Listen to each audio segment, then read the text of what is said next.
I'm sitting with Sayer G at Mind Body Week 2013.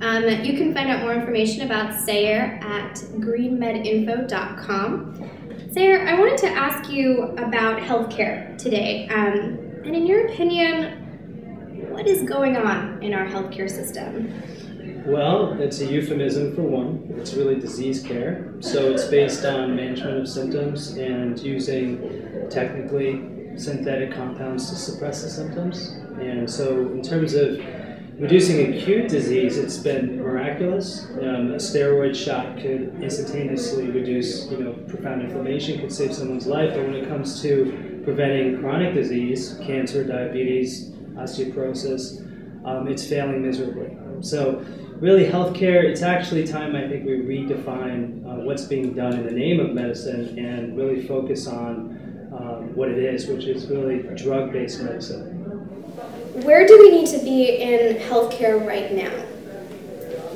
I believe where we need to be is to take responsibility for our health as individuals, meaning basically change the way that we're eating, as well as what we're eating, and also the environmental conditions that produce our food. So if we're consuming food that's been sprayed with chemicals or genetically modified, that's probably not going to translate into beneficial health effects. So we start right there, eat organically, living foods here and there whenever possible, and just really focus on the basics. How do we sustain organic foods for the entire population? Well, that's a really good question, because right now we have a burgeoning growth of population in this country and globally.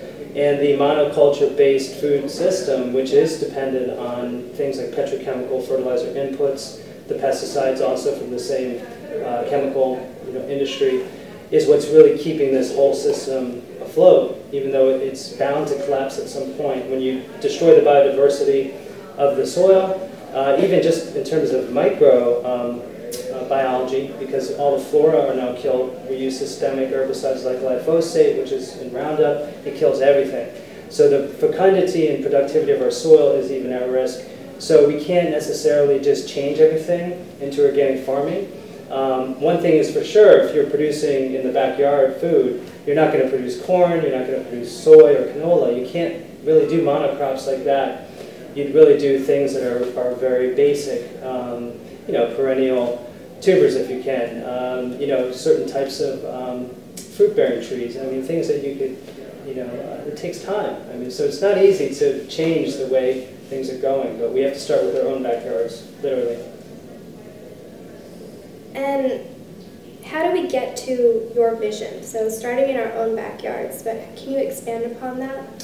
It's kind of like a mycelium, which is sort of like this massive growth of the mushroom in the soil. And it's almost like an internet. There's communication that can occur across, hundreds of miles. You only see visibly the mushroom, that may be the individual. But when more people work on that together, it can really stimulate sustainable growth in movements like, growing your own food or eating organically. So it does start with an individual, but through time it becomes easier for the whole. You just have to have faith that that's going to happen and not do nothing. You have to try. Do your part. Do your part. Okay. Thank you very much for your time. Thanks, Thank you. Sayer. All right, great.